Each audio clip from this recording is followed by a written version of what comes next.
ఈ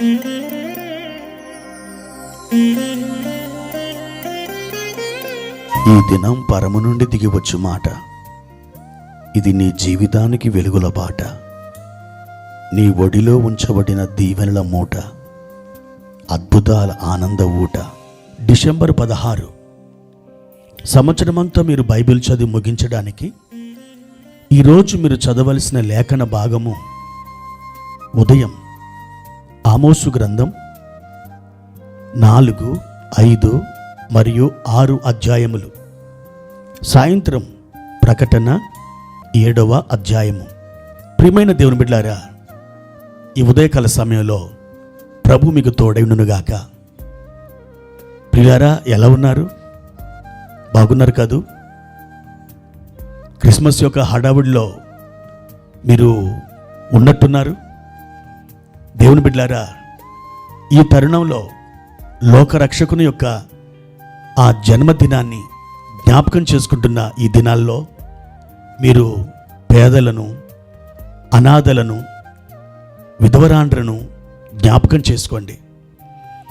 మీరు ఏ కృపతోనైతే దీవించబడ్డారో అదే కృప మీ నుండి ఇతరులకు సాగి వెళ్ళినట్లుగా, ఆ కృప వారిని ముంచెత్తునట్లుగా మీరు ఒక అడుగు ముందుకు వేయండి. దేవుడు ఎట్టి ప్రేమ మీ అందు ఆయన చూపించాడో అదే ప్రేమను ఇతరుల ఎడల మనం చూపించవలసిన వారమై ఉన్నాం. మనం ఆ ప్రేమను ఇతరులకు బయలుపరచబద్దులమై ఉన్నాం. కాబట్టి నీవు పొందిన అదే కృప నీ ద్వారా నీ తోటి వారు కూడా పొందాలని ఒక ఆలోచన కలిగి ముందుకు సాగి వెళ్ళండి. దేవుని వాక్యాన్ని మనం చదువుకుందాం. అపోస్తలుడైన పౌలు తెస్సలోనికైలకు రాసిన మొదటి పత్రిక 1వ అధ్యాయము 1వ వచనం చదువుకుందాం. తండ్రి అయిన దేవుని అందును ప్రభు అయిన యేసుక్రీస్తునందును ఉన్న తెస్సలోనికైల సంఘమునకు పౌలును, సిల్వానును, తిమోతియును శుభమని చెప్పి వ్రాయినది. కృపయు సమాధానమును మీకు కలుగునుగాక. ప్రియ దేవుని బిడ్డలారా, పౌలు గారు తాను నాటిన లేదా కట్టిన సంఘానికి ఒక పత్రికను రాస్తున్నాడు. ఆ పత్రిక ప్రారంభంలో పరిశుద్ధాత్మ ద్వారా పౌలు గారు చేసిన ఆ సంబోధన మీరు విన్నారా? తండ్రి అయిన దేవుని అందును ప్రభు అయిన యేసుక్రీస్తునందును ఉన్న తెస్సలోనికైల సంఘమునకు అనే మాట అక్కడ మనం చూస్తున్నాం. ఈ మాట కేవలం ఒక తెస్సలోనికైలకు మాత్రమే పౌలు గారు రాశారా? లేదు. పౌలు గారు ఆ మాట ఎత్తి వారికి రాయడానికి పరిశుద్ధాత్మ యొక్క మనసులో మనమున్నాం. సుదూర భవిష్యత్తులో పౌలు గారు ఉన్న కాలంలో మనం లేము. కానీ పౌలు గారు ఆ మాట రాస్తున్న సుదూర భవిష్యత్తులో మనం ప్రభువుని విశ్వసిస్తామని, ప్రభు పిల్లలుగా మారుతామని పరిశుద్ధాత్మకు తెలుసు. అందుకని ఆ రోజున పౌలు గారిని ఈ పత్రిక వ్రాయించడానికి పరిశుద్ధాత్ముడు పూనుకున్నప్పుడు మనల్ని అప్పుడే చూచాడు. మన కోసమే రాయబడ్డ ఈ వచనం ఇలా ఉంది.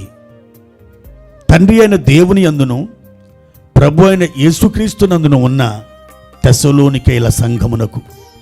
అవును, ఆ మాట దగ్గర మీ పేరు రాసుకోవచ్చు. అప్పుడు ఇలా ఉంటుంది. ఉదాహరణకి ఆ పేరు నేనే గనక పెట్టుకొని చదివితే ఇలా ఉంటుంది. తండ్రి అయిన దేవుని అందును ప్రభు అయిన యేసుక్రీస్తునందును ఉన్న డేవిడ్ పాలునకు. అవును దేవుని బిడ్డలారా, నా పేరు నేను అక్కడ అన్వయించి చదివాను. మీ పేరు కూడా మీరు అన్వయించి చదువుకోండి. అప్పుడు ఆ వాక్యం మీకు దేవుని నుండి వచ్చిన వాక్యముగా మీకు స్ఫురిస్తుంది. ప్రియ దేవుని బిడ్డలారా, మనం ఎక్కడ ఉన్నామట? మొదట తండ్రి అయిన దేవుని అందును ఆ తర్వాత ప్రభువైన యేసుక్రీస్తునందును మనమున్నాం. అంటే మనం రెండంచెల భద్రత కలిగి ఉన్నాం.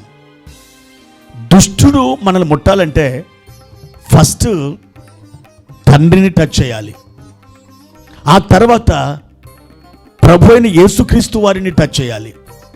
వారిద్దరిని దుష్టుడు ఛేదించుకొని ముందుకొచ్చినప్పుడు మనం వాడికి దొరుకుతాం, మనం వాడికి తారసపడతాం. అప్పుడు కానీ వాడు మనల్ని చిక్కించుకోలేడు. దేవుని బిడ్డలారా, దుష్టుడికి అంత సత్తా ఉన్నదంటారా?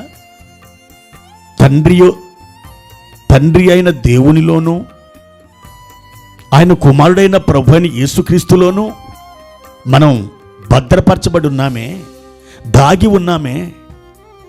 అసలు వాడు మనల్ని తొంగి చూడనైనా చూడగలడా? ఎంత మాత్రమును అలా చేయలేడు. మనం రెండంచెల భద్రత కలిగి ఉన్నాం. ప్రియ దేవుని బిడ్డ, ఈ భద్రత నీకున్నదని నీవు ధైర్యం తెచ్చుకొని నీ విరోధి అయిన అపవాదిని ఎదిరించు. వాడు నీ యొద్దకు తీసుకుని వస్తున్న ఆ సమస్యల్ని నీవు గద్దించు, ఆ సమస్యలు గద్దించు. వాడు పారిపోతాడు. వాడు తెచ్చిన ఆ సమస్యలు కూడా నిర్వీర్యమైపోతాయి, అవి కాలధర్మం చెందుతాయి. దేవుడు అద్భుతమైన కృపతో నిన్ను లేవనెత్తి నిలబెట్టి తన నామానికి ఒక గొప్ప సాక్షిగా ఆయన చేసుకుంటాడు. 90వ కీర్తన 1వ వచనం, కొలస్సీ పత్రిక 3వ వచనం మీరు చదవండి. అక్కడ ఆయన మన ఆశ్రయం అని ఉంది. ఆయన మన ఇల్లు, ఆయనలో మనం చక్కగా ఉండవచ్చు, ఆయనలో మనం ఒదిగి ఉండవచ్చు, ఆయనలో మనం భద్రముగా ఉండొచ్చు.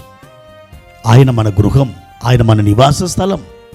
కాబట్టి మన చుట్టూ ఆయన కవచముగా ఉన్నాడు గనక ఏ దుష్టునికి అధికారం లేదు మన తాకడానికి. ఎంత మాత్రమును అక్కడికి రాలేడు. మనం ఆయనలో ఒదిగి ఉన్నాం.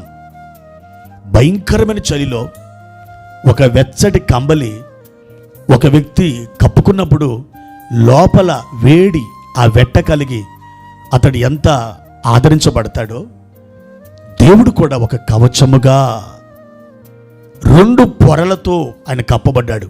మొదటి పొర తండ్రి అనే దేవుని పొర, 2వ పొర మన ప్రభువుని యేసుక్రీస్తు యొక్క పొర. ఆ పొరలను దాటి, ఆ 2 అంచెలను దాటి ఎవడును నీ ఎదుగు రాలేడు. నీవు ఆయనలో భద్రముగా ఉన్నావు. ఆయన నీకు ఒక ఆశ్రయపురం, ఆయన ఆశ్రయదుర్గం. ఎందుకు దేవుని బిడ్డ అధైర్యపడతావు? ఈ మాటలతో ధైర్యం తెచ్చుకొని నీవు ప్రభువునందు నిరీక్షణ కలిగి విశ్వాసంతో ఆయన వైపు చూచి నీ విశ్వాస ప్రయాణంలో ముందుకే సాగి వెళ్ళు. దేవుడు నిన్ను ఆశీర్వదించునుగాక. ప్రార్థన. ప్రేమ కలిగిన తండ్రి, మీ ఘనమైన నామానికి వందనాలు. ఈ ఉదయకాల సమయంలో మీరు మా ఆశ్రయపురం, మా ఇల్లు, మా దుర్గం, మా కోట, మీలో మేము ఉన్నాం. అవును తండ్రి, ఇంత మహాద్భాగ్యం ఎవరికి లేదు. మిమ్మల్ని నమ్మిన మాకు మాత్రమే అలాంటి కృప ఉన్నది. మా దేవా, ఒక్కమారు కనికరించండి. మా ప్రియులను బలపరిచి లేవనెత్తి వర్ధల చేయమని, వారు ఎటువంటి భయం, ఎటువంటి నిరుత్సాహం, ఎటువంటి అలసటి లేకుండా క్షేమముగా, సంతోషముగా మీలో వారి ఒదిగుండడానికి కృప అనుగ్రహించుమని యేసు నామమున ఈ ప్రార్థన అడిగి వేడుకుంటున్నాము తండ్రి. ఆమెన్.